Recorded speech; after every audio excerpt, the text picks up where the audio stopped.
Go ahead. All right. Well, thanks everybody for coming. I'm Corey Miller. I'm the Continuing Education Director for AA Atlanta, and happy to bring this presentation to you with my colleagues from the SLAM Collaborative, Breaking the Barrier, Universal Design. It's going to be a great presentation, and we've got some really fantastic presenters. A couple of housekeeping items. This is approved for 1.5 HSWs. We got your names coming in, so we should all be good there. As Chris mentioned, we are using Mentimeter, so we're going to have a question in the beginning and a question in the end, which will really just kind of be a word population thing, and then afterwards we'll actually have the questions. So the format of the presentation is really about 45 minutes to an hour, probably 40 minutes for the actual presentation, and the rest will be Q&A. So we're hoping that there's, when we had a presentation in our office across our various offices, we had a lot of questions and good conversations, so we're hoping to have that. But since we're formatted in a virtual environment, because some of our folks are up at actually Glastonbury, Connecticut, it would make sense to kind of reserve the questions till the end, because it's just hard to do that during the middle of the presentation with the remoteness. So if y'all can put your questions in, and then we'll go through and select and go through that.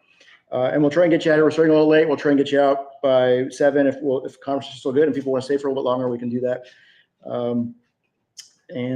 So for those of you who don't know about SLAM, it's a national firm. We have 9 offices around the country, and we're leaders in basically the healthcare, education, sports, and justice sectors.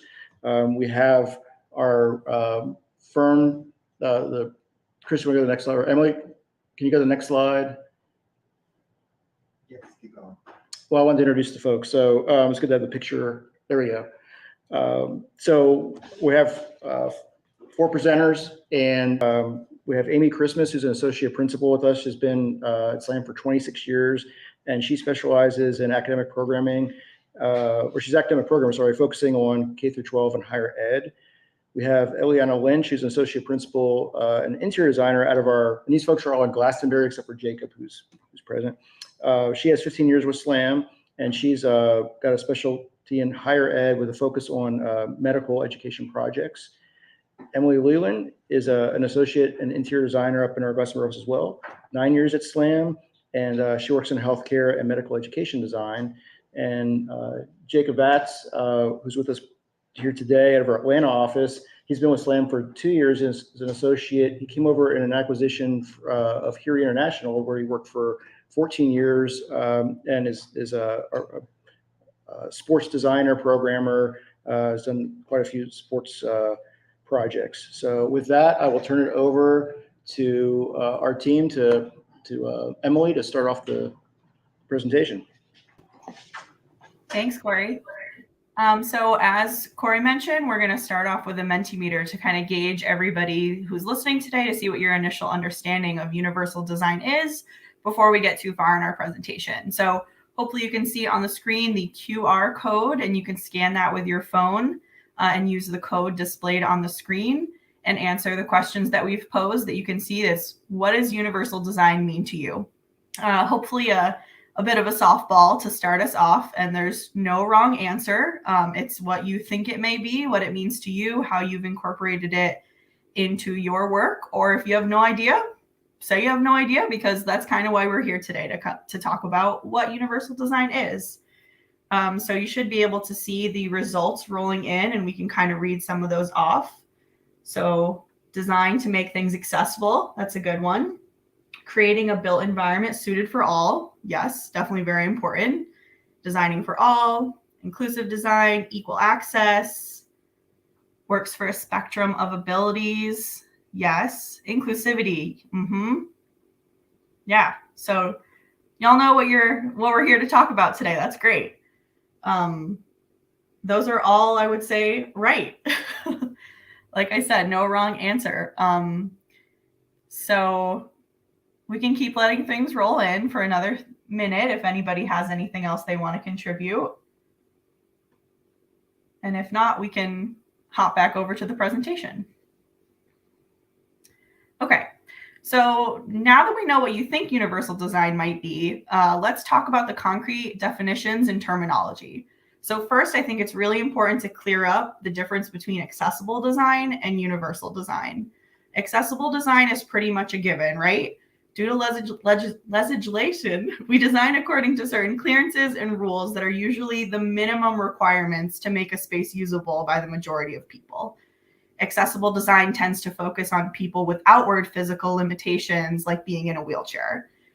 Universal design, which is also known as inclusive design or human-centered design. So if you hear us say those terminologies, we're talking about the same thing. It takes things to the next level to create solutions that work for everybody, regardless of their limitations. It's based on the central idea that solutions that work for those with a disability are likely to work just as well for everybody.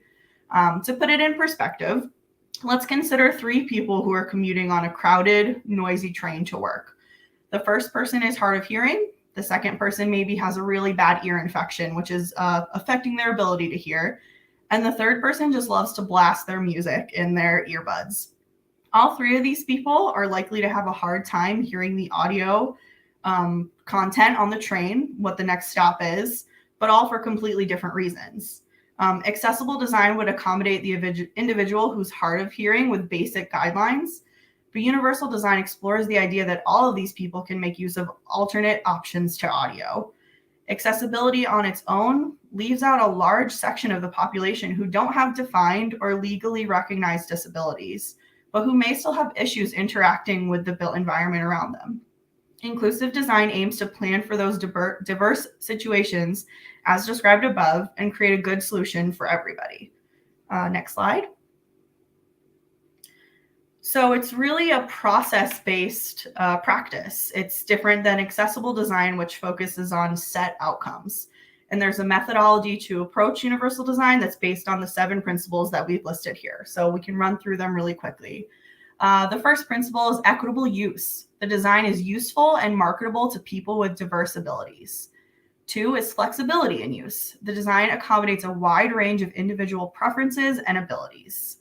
Simple and intuitive use. The use of the design is easy to understand regardless of the user's experience, knowledge, language skills, or current concentration level. Perceptible information. The design communicates necessary information effectively to the user regardless of ambient conditions or the user's sensory abilities. Tolerance for error. The design minimizes hazards and the adverse consequences of accidental or unintended actions. Low physical effort. The design can be used efficiently and comfortably and with a minimum of fatigue. And last is size and space for approach and use. Appropriate size and space is provided for approach, reach, manipulation, and use regardless of a user's body size, posture, or mobility. Next slide. So why should we incorporate universal design into our daily practice and projects? Let's talk about the benefits of universal design at a few different levels. Most importantly, the benefits to the individual. Universal design creates spaces that work for everybody. It's respectful to those with differing abilities and allows each individual to interact with the space in the manner that's easiest for them. At a societal level, implementing universal design could impact the way the built environment is constructed in monumental ways. As science progresses, we're more aware of mental, physical, or sensory impairments, and if we can work to design for them rather than around them, we can make the world a better place. And I know that sounds very cheesy, but I have to guess at some level that's kind of why we're all in this industry, right? And the idea that ability is a continuum, not a single point. This quote from Elaine Ostroff of the Institute for Human-Centered Design says it best. Universal design assumes that the range of human ability is ordinary, not special. One size doesn't fit all, basically. And at the end of the day, all of us here work for businesses, so let's talk about the benefits to our bottom line. With universal design, we have an increased market reach. We're likely to achieve better outcomes, which in turn leads to client retention, and all of that leads to a positive public image for the firms that we work for and for ourselves. Next slide. So now that we know about the basics and the benefits, it's important to actually implement strategies to make universal design part of our everyday practice. So I am actually one of the founding members of SLAM's DEI group, which was a grassroots effort that started back in 2020 when the world kind of, turned upside down. And as part of that, we've taken on the implementation of universal design within our firm. And we created this task list as we begin the process of implementing universal design into our typical workflow. So these are the things we've identified that we need to do and continue doing as we get better at implementing universal design. So the first is defining universal design and framing it into our practice, which is basically what we are doing here today. The next is identifying resources, project references, and information that we already have to serve as precedents for future projects. We also need to work to understand the trends within each market and frame the conversation around universal design at interviews and at our client presentations and any conversations with the client to make them aware of it. And after this info gathering stage, the goal is to create guides and resources that we can use within our firm to make universal design an everyday thing. We can create checklists that can be used during quality check processes, QA, QC, for our drawing sets and other tangible resources that people can reference when they're new or trying to figure out if what they're doing is the right thing to do.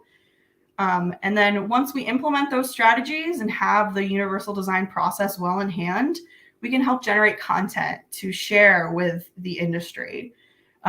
Universal design certainly isn't something that's meant to be proprietary. The more architects, designers, firms that embrace it, the better. That means it will become a standard in our industry, and that's really what we're looking for. So now that you have a better understanding of what universal design is at its core, let's talk about how to apply it in the various market sectors. I'm going to pass things over to Amy Christmas to talk about how you can use universal design in public education. Thank you. We can go quickly right off to the next slide. Thank you. In addition to the physical abilities and preferences of building users, we need to pay attention, special attention, to the mental and the cognitive abilities and preferences of students in our schools. Responding to these needs are especially important in primary and secondary education as students learn to learn as it best fits their preferences and abilities, which will stay with them for life. So we're going to look at the three elementary, middle, and high school examples and how we've implemented, in addition to all of the accessible type of design components that Emily mentioned, but we also have some of the components that we are implementing that tilt towards designing for all, no matter the learner type or the learner ability. Pedagogies have evolved to engage all learners, no matter their abilities or their interests. Experiential or hands-on learning immerses students who need to learn by doing. Project-based learning answers the question, why do I have to learn that? And active learning incorporates multiple tools, surfaces, and technologies for students to move between to document and to reference, also accommodating the instructor's movements from group to group. Our first example is a new 63,000 gross square foot elementary school on a very, very tight urban site that opened in August of 2019. What we've done here in the floor plans that you'll see sort of sprinkled throughout the presentation are our stab individually of taking the list that Emily provided to us and sort of sprinkled that across the floor plans, which was difficult to do because in some cases, 3 or 4 of those colors should actually be applied to a certain area. But we wanted to demonstrate how we applied a lot of those components and methodologies to these floor plans dependent on the age level. This facility houses 450 students in grades kindergarten through 5th grade. This is just showing the entry-level floor of this multi-floor facility. The planning and the design of this facility introduced the concept of a shared learning commons to provide alternate learning spaces for learning activities outside the classroom, celebrating the idea that learning happens everywhere. So you can see the enlarged circulation area where there's some gray-blue areas where students have the ability for a structured learning environment, whether enclosed or not enclosed. And we're going to see some images of that in a second.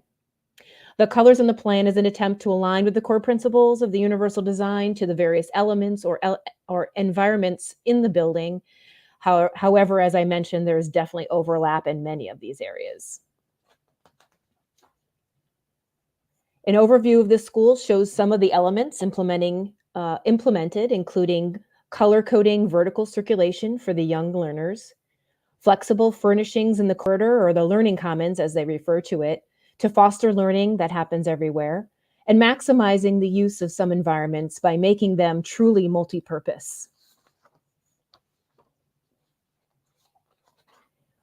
One example illustrates how architecture and interior design supports the endless activities that could occur in an elementary school's library, which include, for instance, on the left-hand side, carving out alcoves that feel like a small student-size hug that offer plenty of natural light when opening a book to learn letters or to read from the print of a book.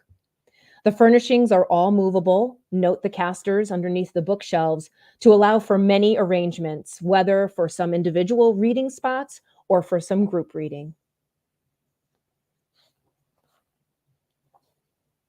The shared learning commons that is infused into the building's circulation allows the learning to extend beyond the classroom.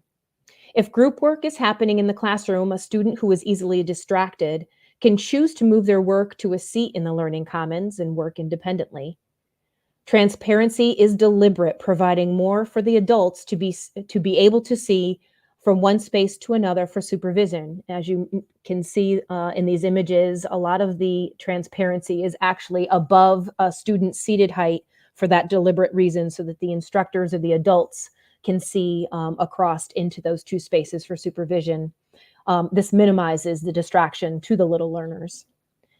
Change in flooring colors allows a young learner to understand parameters, no matter their language or communication skills. You're going to see that trait, I think, throughout all of the examples that we're going to show today.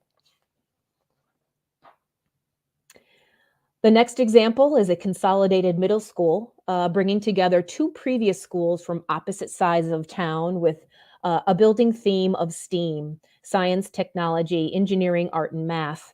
This is a 4-story building. Shown is the lowest level that has access to the site from the south side of the building. At the second level, the site does traverse up, so bus drop off and student entry is at the second level. And so this makes this large student commons we're going to talk about in yellow a double height space that brings the community together. It's about 155,000 gross square feet that opened in fall of 2020 to 950 students in grades 6 through 8. This facility also houses a school-based health clinic, the lime green suite that you see on the left-hand side of the floor plan, that is open year-round and serves students and their families. They were located adjacent to one of the building exits for ease of access and discharge in case of emergencies. The main goal of this project, as I mentioned, was to bring students from two sides of town together and create a new community. One way this was done was to create a large multi-purpose gathering space as the heart of the building where everyone can come together. The student dining space became this community space, serving for book fairs, award assemblies, audience space for musical performances, and even robot testing site for the adjacent makerspace. The acoustic retractable walls opened music instruction space to the student dining seating, allowing multiple seating arrangements for the audience. So essentially the blue wall folds up. That is the choral instructional space, and the chairs that are shown for student dining are rearranged, and that can actually be the audience space.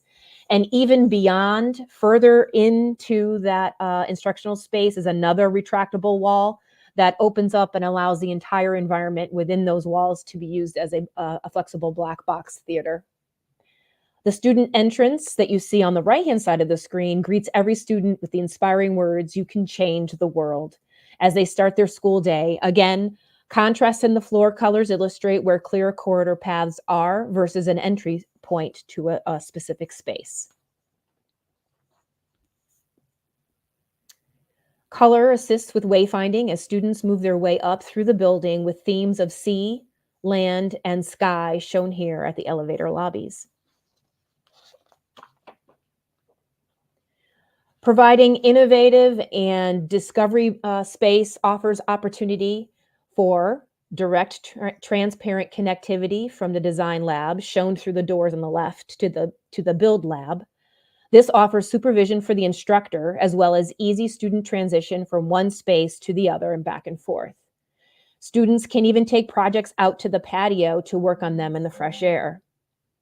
Simple furniture solutions offer adjustable height work tables, and at least one sink is provided with roll underneath space in each and every lab or studio.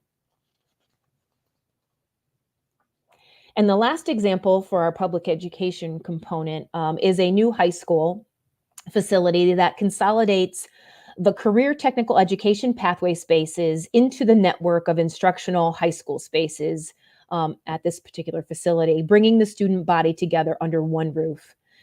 They are currently 2 individual buildings on campus, and therefore an invisible divide has separated them over time that needed to be healed.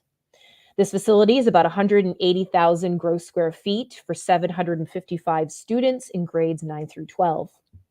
Like the last project, a student commons became an opportunity to bring everyone together, but also to serve as the heart of the school. Also included in this particular facility is an alternative learning program that operates as a school within a school.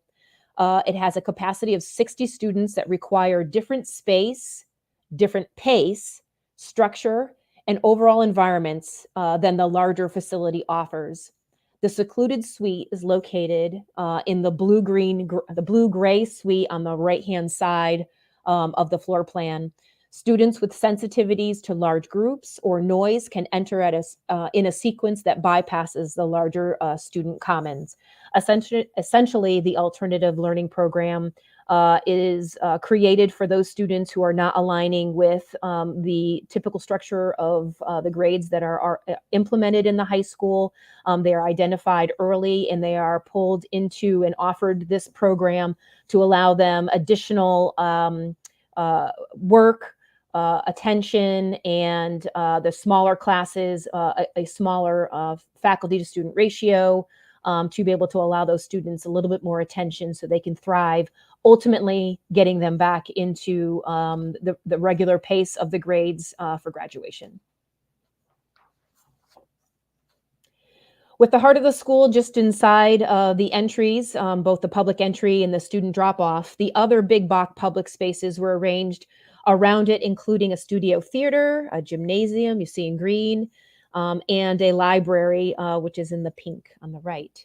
Other CTE or career technology education programs were distributed on this floor where they served the outside community, being sure to limit those outside access points to only 2 shared locations, even though they offered cosmetology, they offered automotive, they have a full functioning restaurant, and a construction technology pathway, all serving the community. The flexible multi-purpose student common space is located so all circulation paths originate from there. Signage was sized and located for easy wayfinding. It is important that we maintain views to and through these large gathering spaces to provide students a sense of location within the facility. And updating the school library provided another flexible space that provides choice seating for different learner types. The soft seating can be arranged in a small group or separated for individual study. Tables and chairs are provided to accommodate a full classroom. You can see in the back right-hand side of that photograph. And flooring chain, once again, designates where a specific function would occur. And in this case, the little bit of hard surface that you see in the bottom left-hand corner is actually where they hold open mic events during the school day. It's not that large, it's obviously bigger. And the last slide of my section, special education spaces are sized to accommodate more flexibility as their furniture and equipment will fluctuate the most from one year to the next based on the specific student needs that they're teaching. Here, they use storage cabinets to provide separation of a couple student stations, you can see in the gray. Life skills equipment is also provided and includes a full kitchen and laundry facilities. In other locations in the high school, optional transparency or translucency is provided, allowing students the ability to choose a seat that may assist with minimizing distraction while still managing to carry the desire to celebrate learning activities throughout the school. The transition of the kindergartner learning to learn to the high schooler choosing to a specific course or environment that will help with their success, no matter their challenges, creates the foundation and the interest for pathways beyond secondary school. And Eliana will share how the University of Iowa has implemented designing for inclusivity in a recent project to further the successes of their students. Thank you.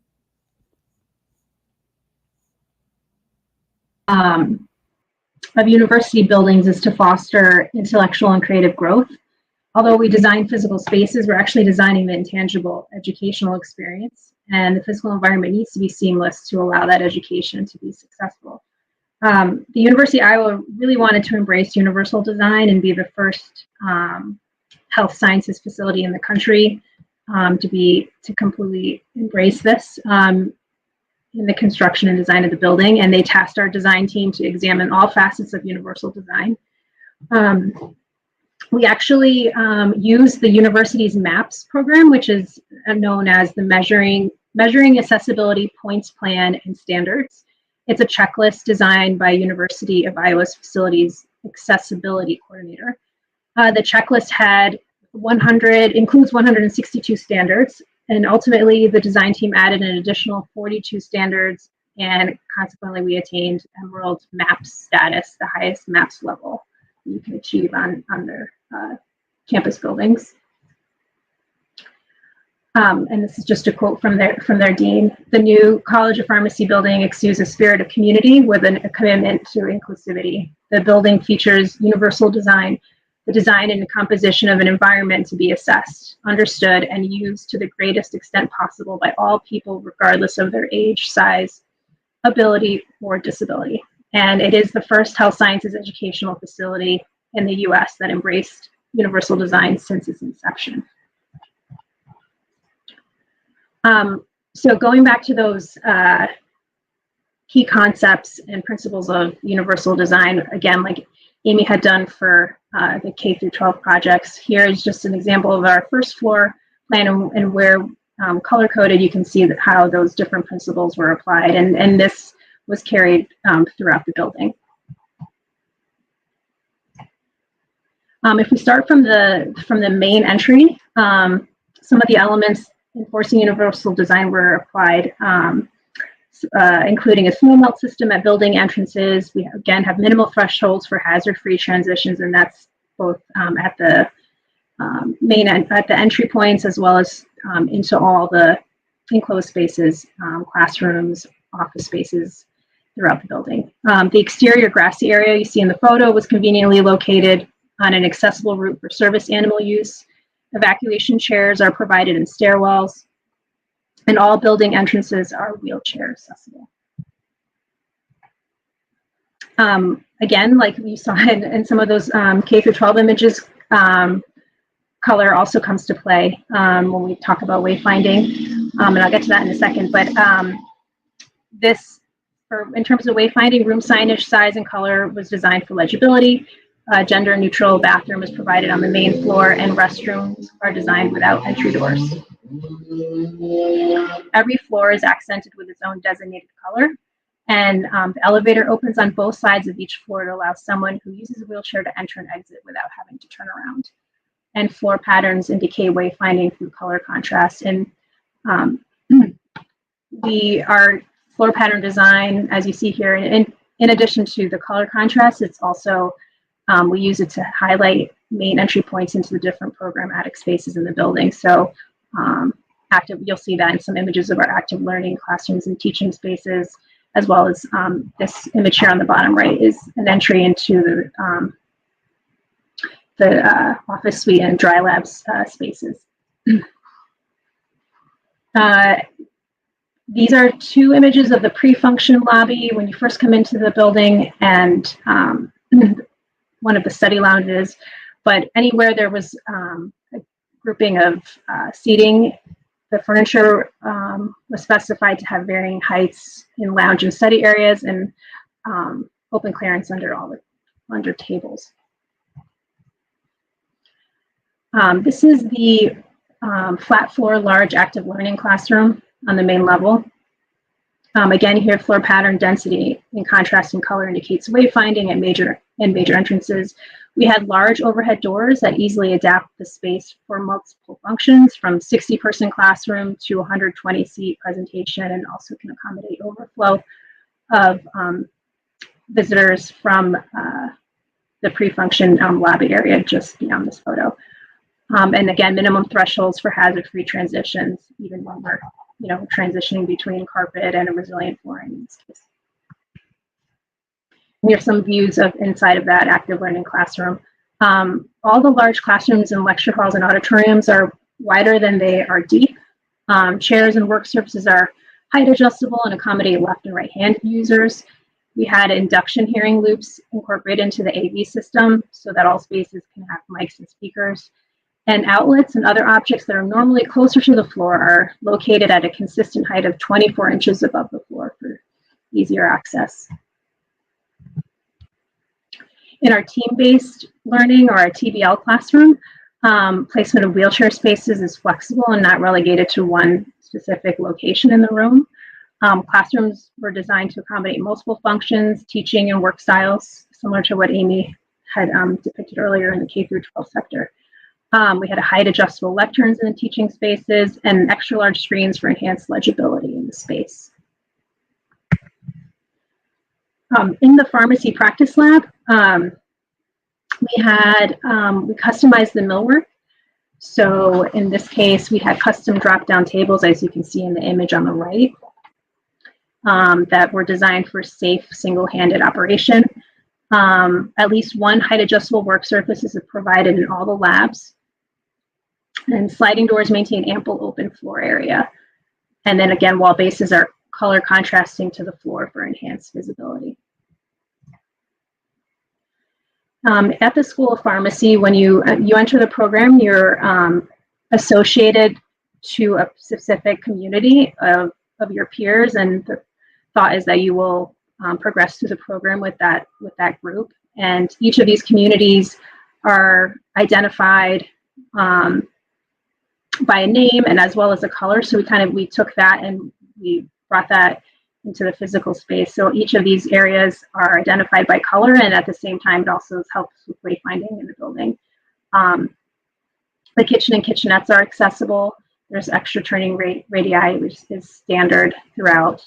And again, like I mentioned, communities are designated with color. And now I'm going to hand it over to Jacob, and he's going to take you through sports in the higher education market. Thanks, Eliana.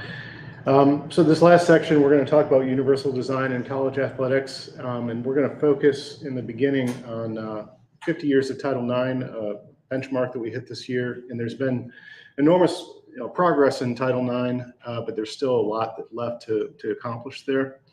Next. We're also going to touch on some other important issues in college athletics, the mental health crisis, and changes to name, image, and likeness rules that impact equity in college athletics as well. So for those of you that aren't that familiar with Title IX, most people probably are, but it states that no person should be excluded, denied, or discriminated based on their sex. Next. And so I had the pleasure of going to an interesting conference panel at NACTA. It's a college athletic directors conference. You can see here there's a wonderful panel of Olympians, women who are in professional athletics, and women at the upper echelon of athletic business. And so they each shared their story, and they're of the age group where they were some of the first ones to take advantage of Title IX and the benefits. And so for each one of them, they said that they really wouldn't have had the opportunity to go to college, to be exposed to the level of play that it would take to, develop them as an athlete to do what they did.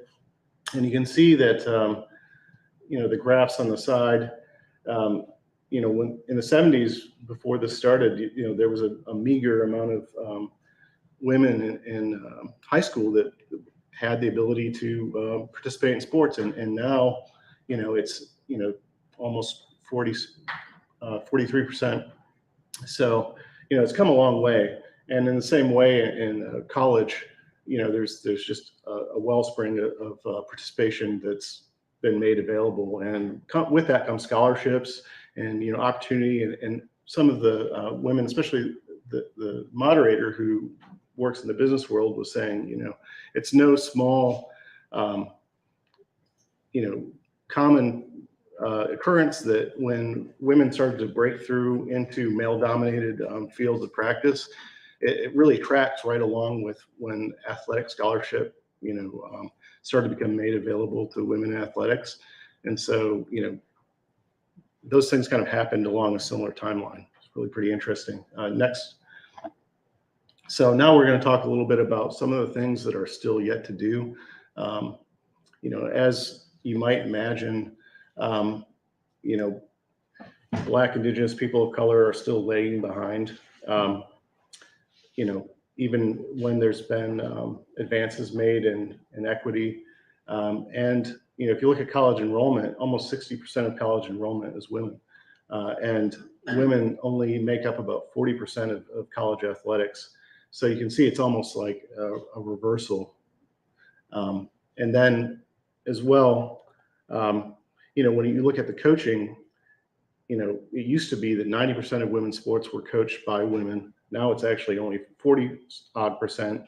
And when you look at men's sports with women's coaches, it's only about 6% of coaches. And then, when it comes to the upper echelon of coaching and administration, the numbers are even lower. So, and for people of color, just a very small fraction have a seat at the highest echelon of influence in college athletics. So a long way to go, but we have made a lot of great advances. And next, we're going to look at a couple of projects that touch on some of the things we do as far as universal design. Next slide, please. Lagging behind a little bit. But this is a project at University of Texas. The locker room is a volleyball locker room. The nutrition that you see there is for Olympic sports and men and women's facility. But you can see that this women's locker room is equitably branded. And, when there is a men's and women's sports, we often design the locker room so that they're identical and the facilities are mirrored and they're actually getting the exact same facility. We pay attention to accessibility.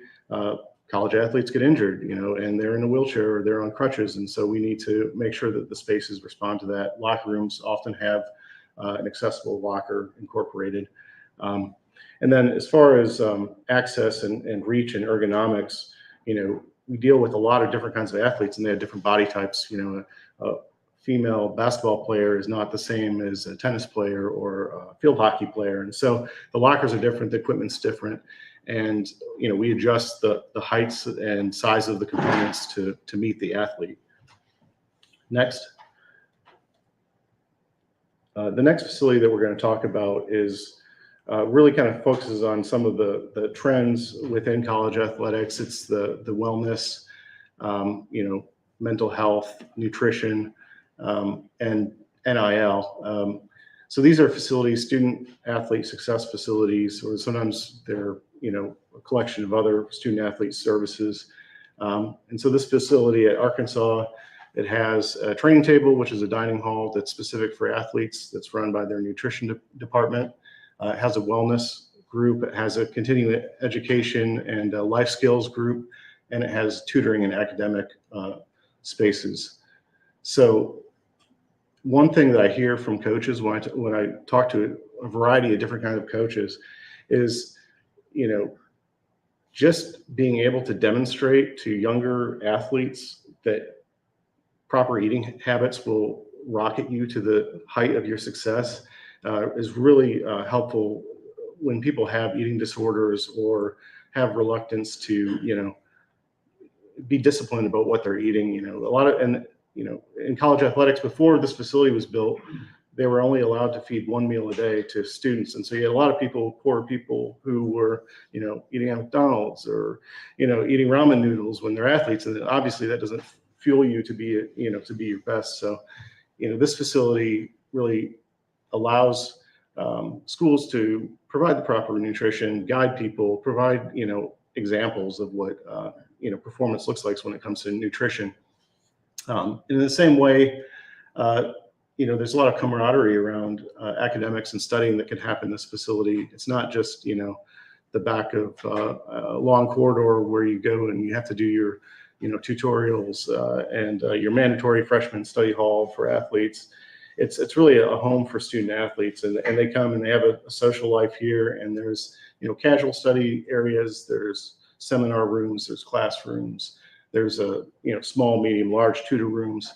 So there's really a variety of different kind of spaces that cater to different kinds of learning and make it a place that you want to come. Next slide. One other thing I'll say is, we've based this facility on visual navigation. So there's a large spine that runs through the building, and you can kind of see all the different departments. Each alcove is a different department in this academic facility. And,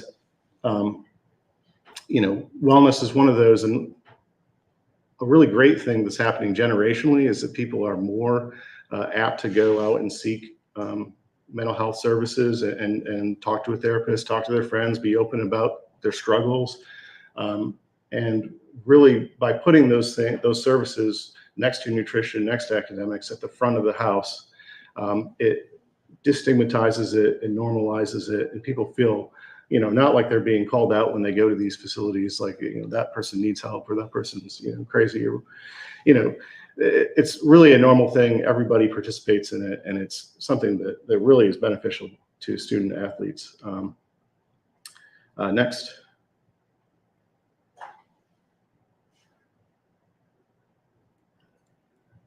So the last thing we're going to talk about is Notre Dame, and you can see the huge football stadium here.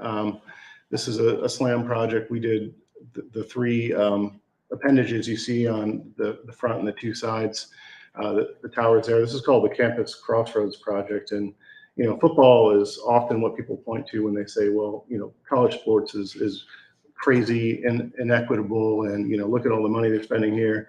And this is kind of a unique project because Notre Dame really chose to, they were reluctant. Notre Dame kind of does things a different way. They chose to incorporate all this academic and campus function within this stadium building.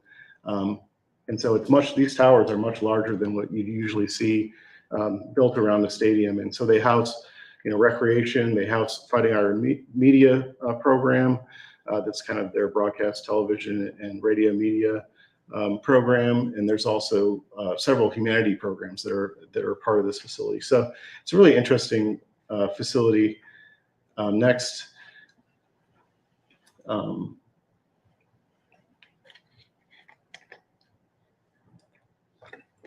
So right now, we did this project a while back, but right now we've been tasked by Notre Dame to interview and document the needs of all these sports, all the programs that Notre Dame has, with the 10 to 20 year goal of, really raising the standard of all the facilities for every sport and making sure that it's equitable. And they're interested in, instead of dictating to us what what those changes should be and what those developments should be, they want a data-driven model where we're really analyzing the facilities that they have. We're analyzing and benchmarking against, their competitors.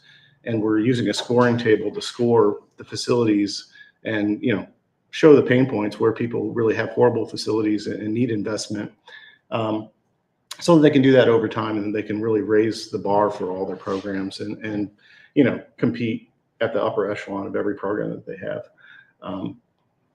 We also look at metrics like square foot per student athlete in the team spaces, and and just kind of do a taste test with, showing their facilities next to their competitors' facilities so that we get a good idea of, what needs to happen in order to bring that wow factor to every sport.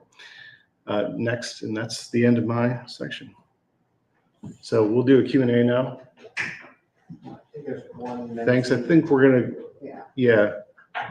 Yeah, we're going to, if y'all could try and do it through the Mentimeter so our folks that are remote can also see the questions. It'll be a lot easier. I think, Al, are you able to switch it to the Mentimeter?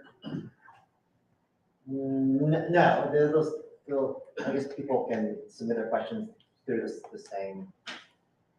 Yeah, I didn't know if it was going to show up on the screen or no. Well, they're only limited to 2 slides, so people are just gonna have to, either they can speak up and ask their questions, or they can just use that code right there and just submit their questions. Well, we could, like, Eliana or somebody who can see it could read it off too, I guess. Oh, yeah, I mean, yes, but right now we haven't, no one's submitting any questions. Yes. I see. Okay, well, I guess we can start with the first question here. You know, how do you guys see, you know, opportunities to implement universal design in your market sectors?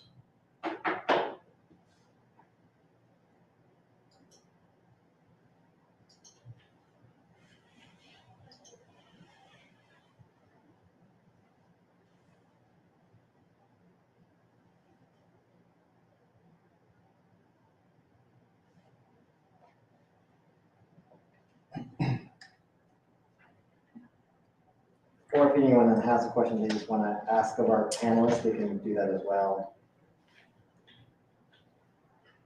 I think our questions coming in or responses coming in that we can share. Yes. Here we go. That question statements.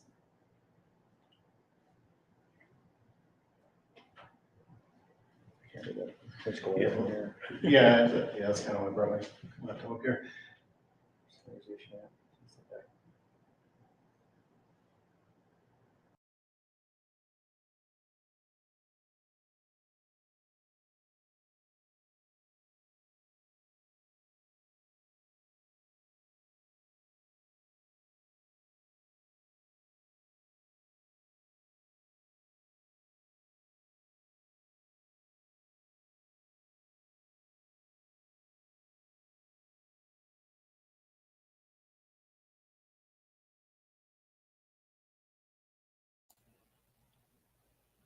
Corey, I can actually answer the Notre Dame project question when we get to that.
Go ahead, Amy. Hi, we weren't sure if we were supposed to be hearing you or not, but now we can hear you. So I can answer the question about the Notre Dame project, the Campus Crossroads. It was an interesting discovery by the campus. If you ever look at from Google Earth the campus of Notre Dame, you can see where the dome building was originally placed, and the formal quad, and all of the academic buildings that rose up near it and formally around it. And they had placed the stadium way over here when they first built it. And as the campus grew, it grew and grew and grew. And now the stadium ended up being almost in the center of campus. And so unfortunately, there was this gigantic facility that was only utilized 6 times a year that was right in the middle of prime real estate. And so they realized they needed to activate that space right across the sidewalk is their largest classroom building that has 3,000 seats in it. So they knew they had some significant student traffic right in that area, and so they wanted to capture that. So of the 3 buildings, it originally was going to be 4 buildings on each of the 4 sides, and during the project, they decided to keep it to 3. So one of the buildings that was added, and this was back in 2017, I think, was added to the existing structure with some modest. I shouldn't say modest. There were some significant updates to some of the club floors. There was some modest renovation to some of the seating.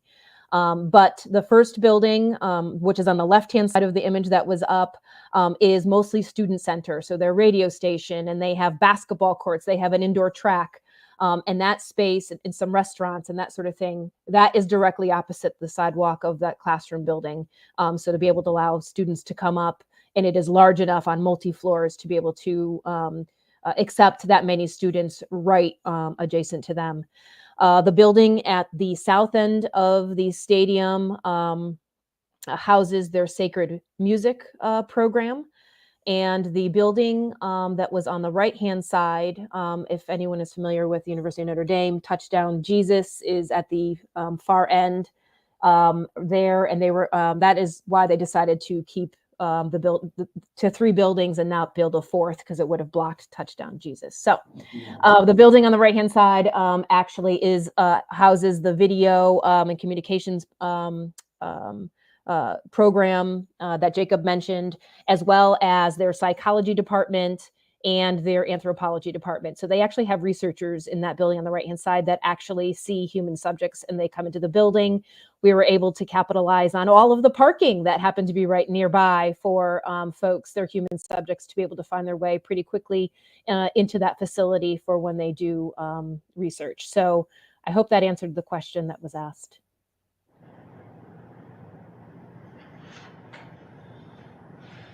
Yeah, great to get all that extra information. I didn't even know exactly what all the programs were. This is I did recently tour this building. It's a fantastic building.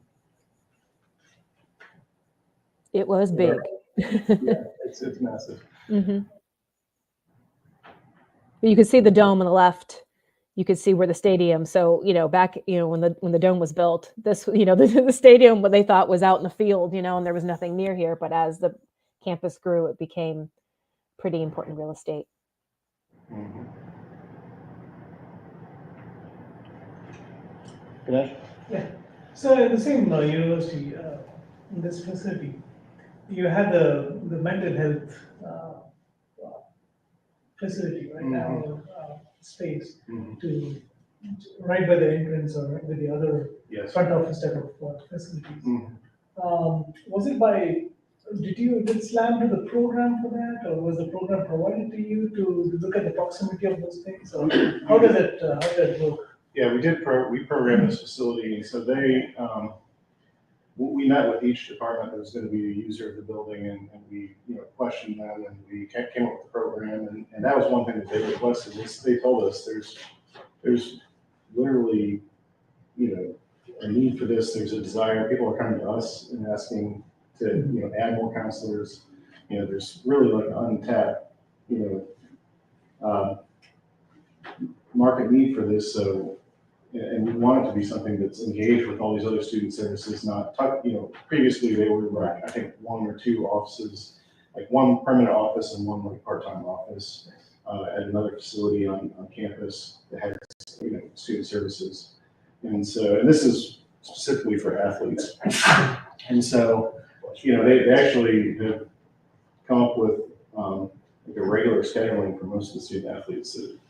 So when they come to do, they're studying, or they come for, a nutrition visit, they might tack on like a 15-minute, mental health check-in. So it's not necessarily I'm in crisis. It's more like, how are you doing? How's school going?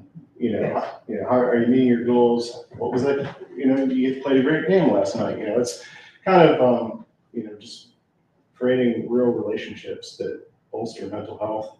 Not just with the counselors, but with their teams. And, the only thing they talk about is just the spirit of like healthy competition where, when you see other student athletes winning and doing really well, it's kind of contagious. People want to be part of that. And they sort of like drives the other student athletes to perform in their individual sports. And so it can be a pretty powerful thing.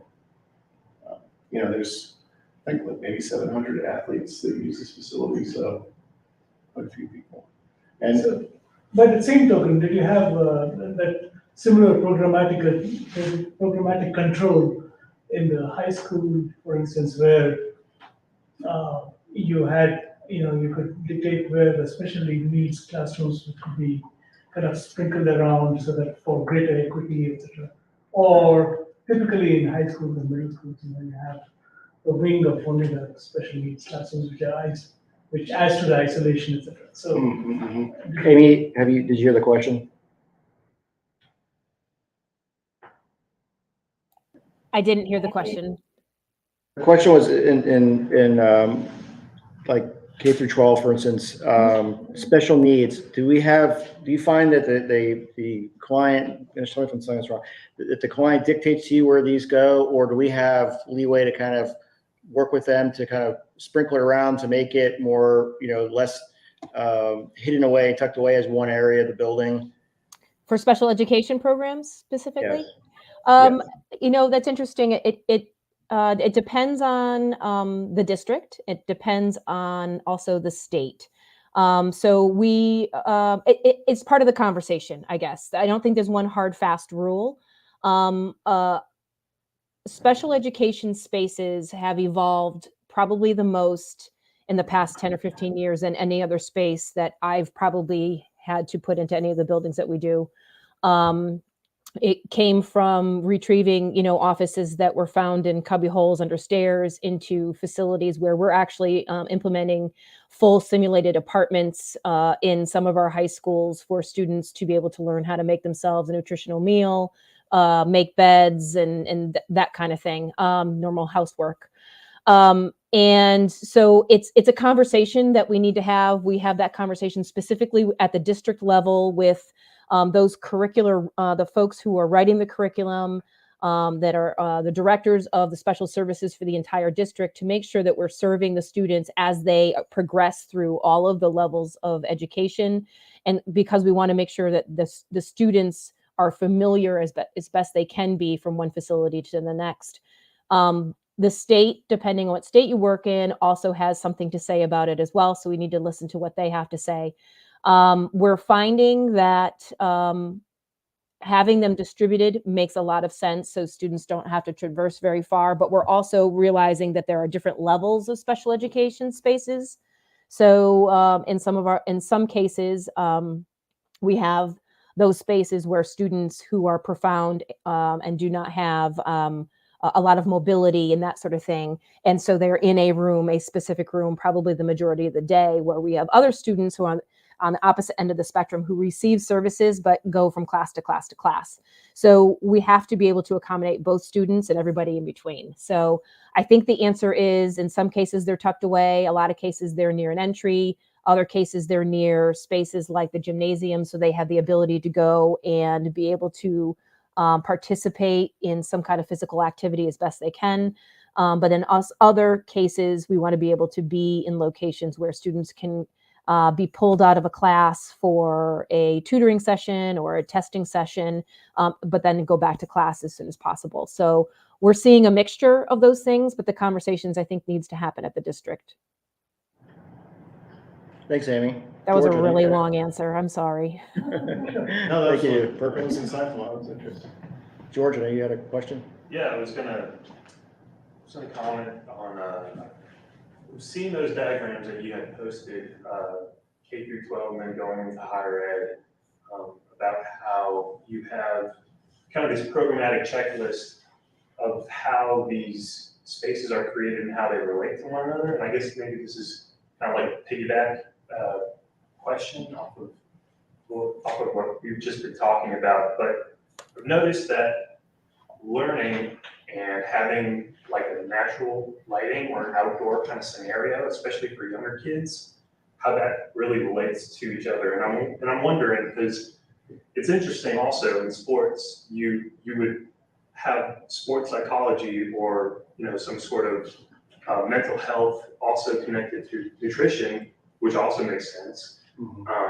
And maybe this is more so an open-ended question to everyone's studios. Like, have you seen, as of recently, patterns in the way that programs kind of are now communicating to each other, as opposed to maybe before this whole conversation of universal design has come up? Not specifically for K through 12 or higher ed, but just in general. Like, are those things coming up more often? Where we want to see those things kind of talk to each other. I would like to answer, at least on the behalf of K-12, and I think I'm answering appropriate when you say these programs talk to one another. So hopefully I got the gist of what you were asking. It was interesting in some of our most recent student surveys where we engaged some of our high schoolers and asked them, so what do you think? And where would you like to do this? And how do you best learn? And where do you have your aha moment? Is it at home, with your homework? Is it online, remotely? Is it in the classroom? Is it with, friends or whatever? And then also asked, what are the things that your school is missing? What are the great things about your school? And it's interesting because I'm not sure this totally relates or not, but when students spoke up about wanting the ability to choose where they go to the bathroom because they may, or a locker room, for instance, because they may not necessarily align with what symbol is on the door, that was important to them, so that they had an option to be able to choose where they change for gym or where they may go to the bathroom. It was interesting. It was furthermore interesting when other students who aligned with the symbol that was on the door were supporting those kids and say, that should happen. That should be a normal thing in our school. And there was no division. It was they, everyone was supporting that decision or that request, that should be just a normal thing. Like, why are we even having this conversation? Like, that should be normal. So that was one thing where you talk about programs talking to one another. So that was an interesting thing. Another one, where we were just doing our normal focus group meetings, walking through the school, trying to understand what everybody needed. And it's a renovation to a older high school. And there used to be this little itty bitty, probably 120 square foot little greenhouse that was in their courtyard that was there when the building was built. And we had more requests for the greenhouse to be renovated so that the students, the special education students could have access to it and utilize it more than they asked for it, because the other ones realize that those kids are the ones that are going to get out there, they're going to use it, they're going to benefit from it, they've heard them want it before. And so everybody else, unsolicited, was offering the information that needed to be something that those kids had access to. I don't care if it was a math person, I think it was the athletic director. It was interesting. It was just like these programs were vying for one another, unsolicited. And so I'm not sure if that answered your question because I couldn't hear all of it, but you mentioned something about programs talking to one another. So that's how I took that question. No, that's definitely it. I think you're talking about the Johnson City School. I think I also worked on it with you, and I was going to bring up the point that you had brought up about privacy in like the locker rooms that we did for them. Yep. I was noticing that there are restrooms in there, but we had separated a separate restroom for someone else who identified as a different gender within the same locker room, but it was, kind of like a private space as opposed to like a public private space. Right. It was more of a discrete space. Yeah. Pretty interesting. Yep. So does SLAB build in their contracts post-occupancy evaluation to see whether these universal design or any type of design is kind of works as intended, and what are the lessons for the next project? That is next on my list. Is now that everyone's going back to school, and so if you might have noted on the dates when some of these buildings were opened, it was right around COVID. So we needed them to sort of kick the tires for about a year or so. So we might be able to be poised perfectly for this coming academic year to go back and ask them how everything's working. I don't think we write it specifically into a contract. I mean, there might be a contract from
Can you all hear us?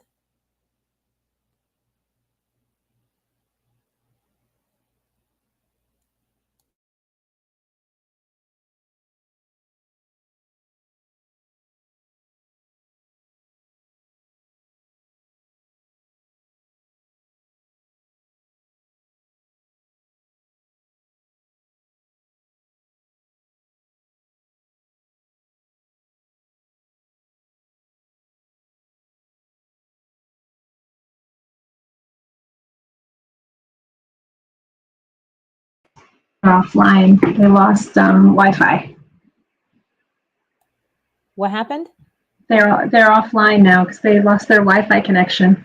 So are we dismissed? Oh, wow. I don't know. Can you ask him? Yeah, Still says we're live at the top, so are we? I know it says you're in the show. I'm not sure. Well, we can cut this part out of the recording. I hope so.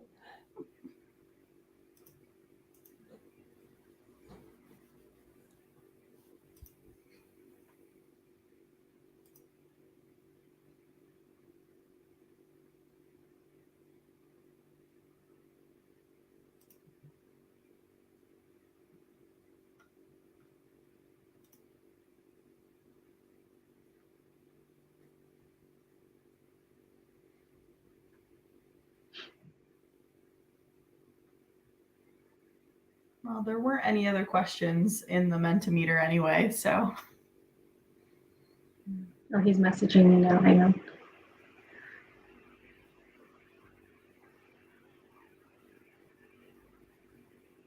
They're trying to get back online.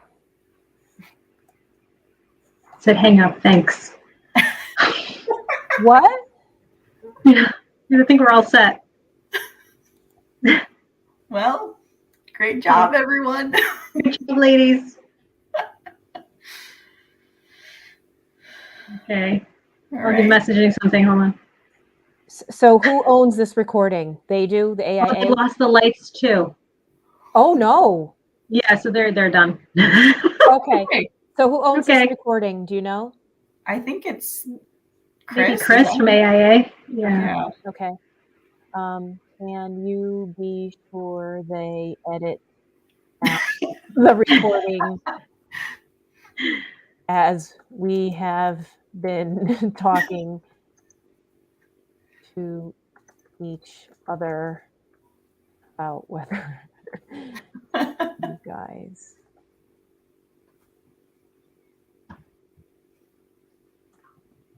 Okay. Well, that was interesting. All right. Well, you guys have a good evening. You both did You very, very too. well. Awesome. Have a great vacation, Amy. Thank you. Take it easy, guys. Thank All you. right. Have a good night. Bye. Bye.